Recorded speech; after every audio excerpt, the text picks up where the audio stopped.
Bonjour à tous, bienvenue dans ce troisième jour du Inktober.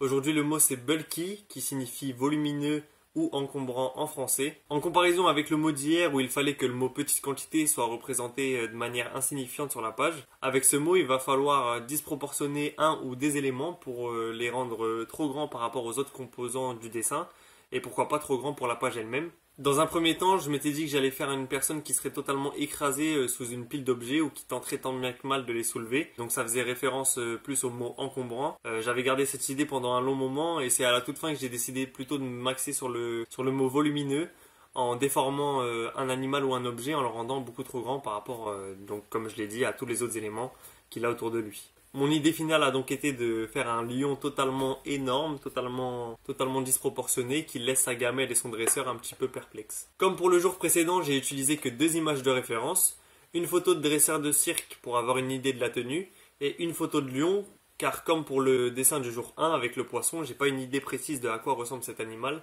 donc j'ai pris une photo de référence pour m'aider. J'ai volontairement fait en sorte que la tête du lion soit hors du cadre, d'une part pour encore imager un peu plus sa disproportion, mais aussi pour m'éviter de dessiner une tête de lion parce que c'est un petit peu complexe et donc long à faire. Donc je me suis évité cette peine. Pour appuyer encore plus cet effet de grandeur, on a le regard et le bras du dresseur qui nous attirent vers l'élément important de la page.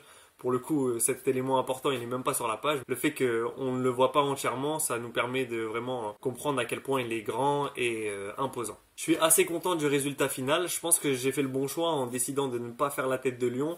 D'une part parce que ça aide à l'illustration du terme. Indirectement, ça me permet aussi de ne pas gâcher mon dessin avec une tête de lion un peu nulle. Le dresseur est dans l'ensemble assez bien détaillé aussi, je suis assez content du résultat. Maintenant, je pense qu'il serait quand même intéressant que je fasse des décors, c'est comme pour les jours précédents. Je le dis d'avance, hein, si j'en fais, de toute façon, ce sera pas le truc de ouf parce que j'ai vraiment du mal avec ça. Mais ça serait bien que j'essaye. Sinon, j'aurais pu essayer de faire un peu plus d'efforts avec les poils du lion. Mais bon, ça marche comme ça, on va pas chipoter non plus. Ce jour 3 est désormais terminé, je vous donne rendez-vous avec le prochain mot qui sera radio, qui n'a pas de traduction vu que c'est un mot transparent. J'espère vous avoir inspiré, si possible donner envie de dessiner. À demain.